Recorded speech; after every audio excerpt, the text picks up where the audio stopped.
Hello and welcome to all our viewers in Nigeria and around the world to News Cycle on Global Television, coming to you live from the nation's capital, Abuja. I am Jumai Manson. A quick reminder that Global Television is on DSTV channel 365 and Star Times channel 276. Now the news in full. Former National Chairman of the All Progressive Congress, APC, Abdullahi Ganduje, has called on citizens of Kano State to ensure they obtain their permanent voters' cards, PVCs, ahead of the 2027 general election.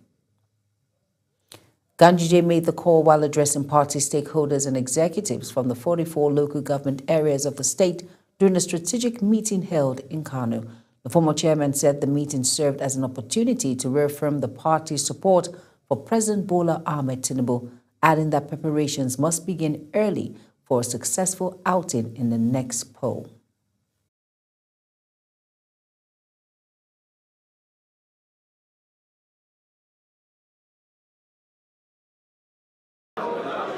As we are moving towards 2027, there is need for us to ensure that there is complete unity in our party. Unity from top to bottom. We have to ensure that there is solidarity for our party and solidarity to the federal government of the Federal Republic of Nigeria under the leadership of President Bola Ahmed Tinubu. Also, the purpose of the meeting is to ensure a new commitment as according to the renewed reform agenda. So members of our party, the delegates, they have shown their commitment.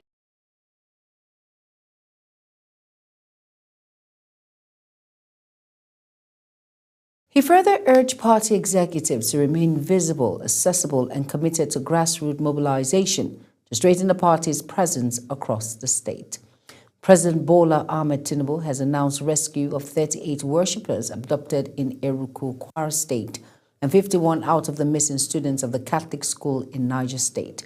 President Tinubu made the announcement in his official X handle while commending the security forces for the feat achieved in the two north-central states. Tinubu assured Nigerians that security of lives and property will be guaranteed under his watch. Still on, President Bola Ahmed Tinubu has given assurances to Nigerians that the recent surge in violence and insecurity will not be allowed to destabilize the nation. He says the government is taking decisive action to protect citizens and restore peace. The president made the remarks during an extended high-level security session at the State House, Abuja. Kike Lomo Okere has details. The high-level security meeting brought together top defense and intelligence officials, the service chiefs, the Inspector General of Police, Kayode Egbetokun, and the Director General of the Department of State Service, Oluwatosin Adeola Ajayi. Addressing State House correspondent, the Chief of Army Staff, Major General Waheed Shaibu, says the high-level meeting reflects the President's ongoing engagement with security stakeholders to accelerate rescue operations, strengthening counter-kidnapping efforts, and restore stability across the nation. Presently, we are receiving very good, positive news from Kwara State, where the entire 38 people that were abducted have been reunited with their families. And progress is also made from Niger State, whereby we have about 51 of those students that have now reunited with their families. For Kebbi State, efforts are also yielding positive results. Progress is being made substantially in that aspect. The Inspector General of Police, Kayode Egbetokun, says, in the view of the current security challenges facing the country, President Tinubu is desirous of boosting police presence in all communities. The President ordered the withdrawal of police officers currently providing security for very important persons in the country. Emergency meeting of the service chief with the Inspector General of Police with Mr. President is to review recent events of recent incidents of abduction of school children in Kebbi and in Niger, an attack on vulnerable communities, went further to give orders to us. Orders which include the immediate action to free the police from VIP protection and provide more men for the ongoing fight. With coordinated action from the nation's security agencies and the President's direct oversight, the government assures Nigerians that restoring peace and safeguarding lives remains its top priority. Kike Lomo Okeri, Global Television News.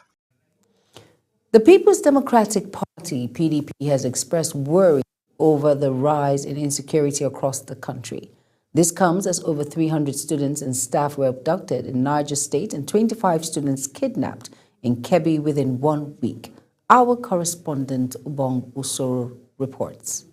It has been a week of fear, tension, and tears across northern Nigeria as armed groups carried out multiple attacks on schools, abducting hundreds of students. But the People's Democratic Party says the federal government's response has been slow, weak, and dangerously close to conceding ground. The PDP National Publicity Secretary, Ini Ememobong, warned that moves by some state governments and the federal government to shut down schools amount to giving terrorists exactly what they want: an end to formal education in northern Nigeria. In response to this, different state governments in the affected region have taken disparate measures, while the federal government has yet to give any concrete direction. The party notes that the North already accounts for most of Nigeria's 18.3 million out-of-school children, according to UNICEF. A further closure of schools, it says, would deepen the crisis and embolden criminal groups. If the schools are closed, the goal of the terrorists would have inadvertently been achieved. The PDP also said asking the Minister of State for Defense, Bello Matawale, to relocate to Kebbi State is not a solution to the problem, as there are other states being affected by insurgency. Ubong Usoro for Global Television News. A wave of student abductions in parts of the country has heightened fear among parents and forced the closure of some schools. Security experts warn that the threat is deepening public anxiety and worsening the nation's security outlook. Zara Nasiru examines the situation in this report. The growing incidents of school abductions have once again placed insecurity at the center of national concern. Beyond the physical threats, insecurity has created a climate of fear impacting education, disrupting social services, and weakening economic activity across communities. Residents who spoke to Global Television said the rising cases demand urgent and decisive action from the federal government. They stressed that protecting lives and property remains the primary responsibility of the state. Some of these people are the people that actually voted for you to come into office. So I feel like the government should at least put more efforts in our life and property. But that does not even limit at the government level. It has to be a holistic approach. It has to involve each and every one of us. Because security, if you are talking about security, lies within us, with the citizens. If there is no security, people cannot walk freely. If there is no security, then nobody can go to market and buy something. Look at the cost of things like inflation rise. Inflation situation that is affecting the country. Is it not the issue of insurgency and Boko Haram and all these things? A security analyst, Comrade Salih Udentata Mahmoud, believes that tackling the problem must include strengthening the welfare and operational conditions of security personnel, especially the police and the military. He explains that improved welfare will boost morale and enhance their effectiveness on the field. Security experts maintain that Nigeria's insecurity challenge has far-reaching consequences, slowing national development, deepening economic strength, and further eroding public confidence in governance. It will boost the morale. That's what they call morale. The morale of officers of armed forces and the police and DSS and other is high when the welfare is okay. Because if he knows there is nothing to look outside, there won't be any. Some of these ambushes you are seeing, they don't just happen. As communities continue to grapple with these threats, many are calling for a more coordinated response to restore safety in schools and reassure parents across the country. Zahra Nasr reported for Global TV News.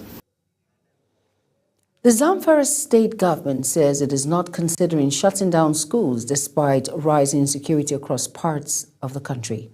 Instead, it has introduced measures to protect learning centers and ensure pupils and students attend classes without fear of bandit attacks.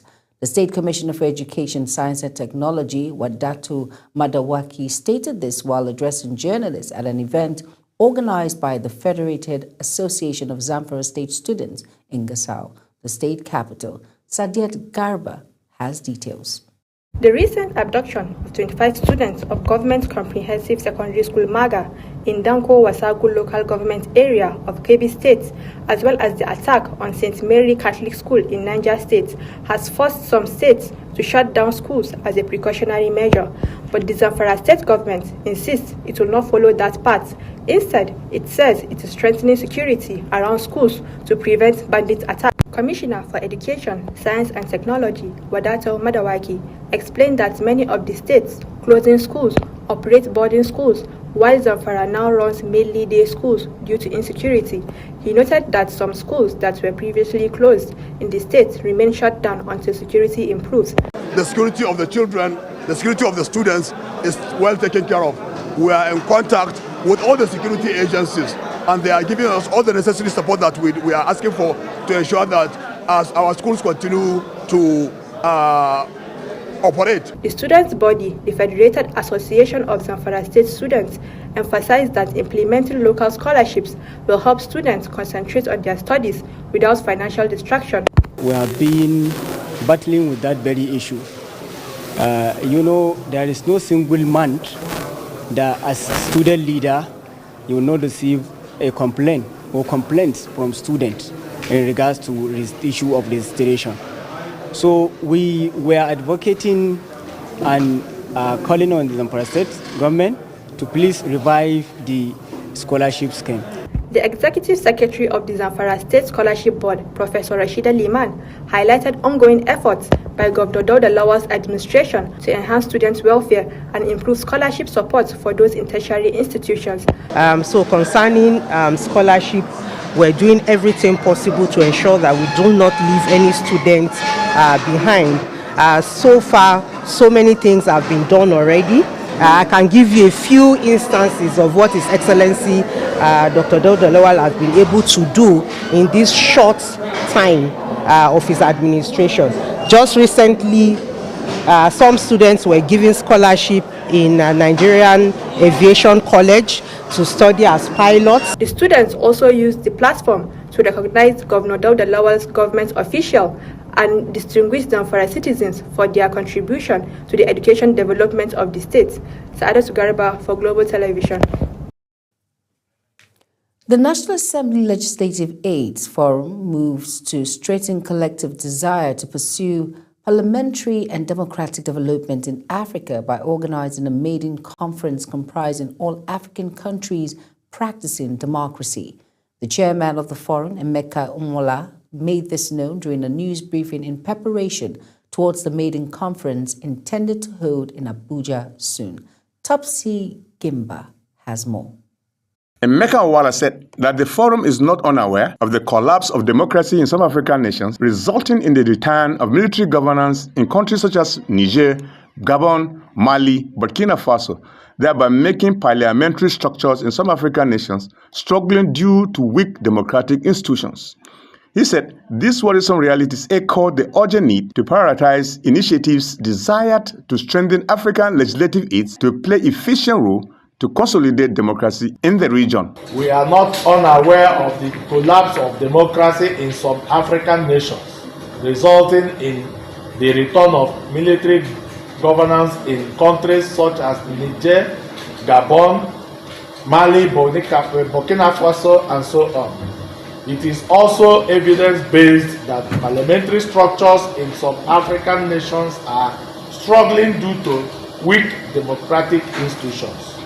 These worrisome realities echo the urgent need to prioritize initiatives desired to strengthen African legislative aids to play effective role to consolidate democracy in the region.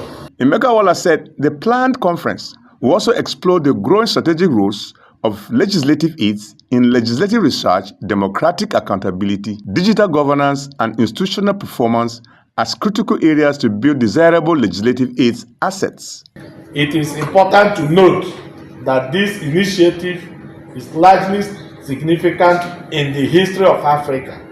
This is the first time African legislative aids are coming together to brainstorm, build networks, partnerships, and capacities for the common good and development of the region. Speaker at the conference will be Mr. Jema Nunu Kumba of South Sudan Transitional National Legislative, and the keynote address will be delivered by the Nigeria's Vice President, Senator Kashim Shettima, and the President of the Senate, Senator Godswill Akpabio, among others, will form part of the conference. Over 7,000 aides from across African national parliaments are expected to participate at the maiden conference. Topsy Gimba, reporting for Global Television News.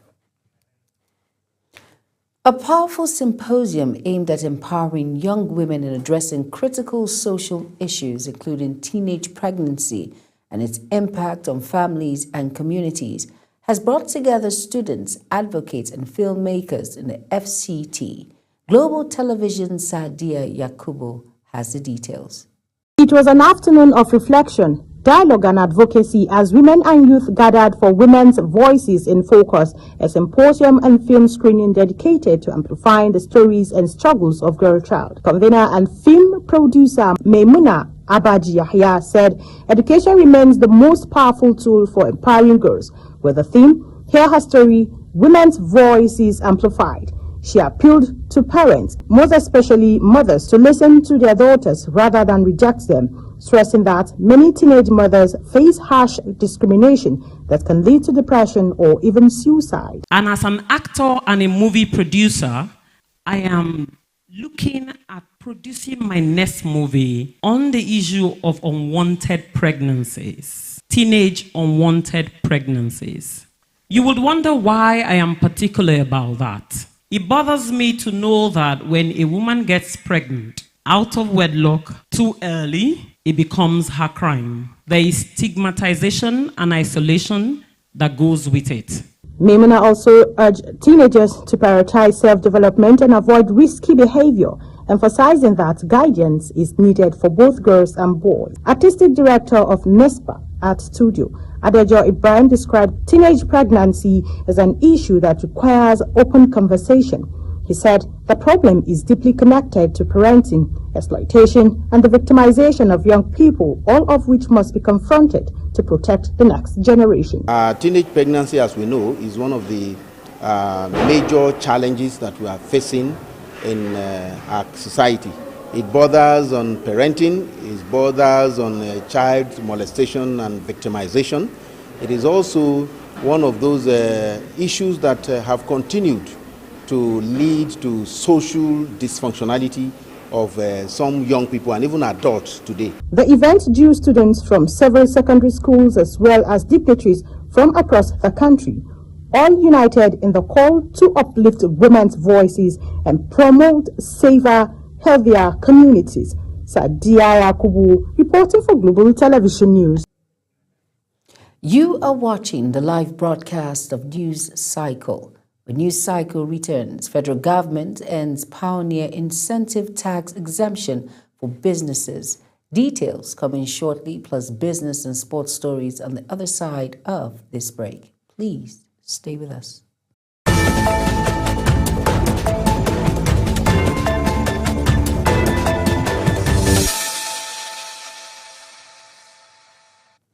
You're welcome back, and if you're just tuning in, this is News Cycle on Global Television. Thank you for staying with us. In business now, the federal government says it has stopped receiving applications for Pioneer Status Incentives, PSI, with effect from implies that corporate organizations will no longer enjoy 3-year tax-free incentives for new businesses.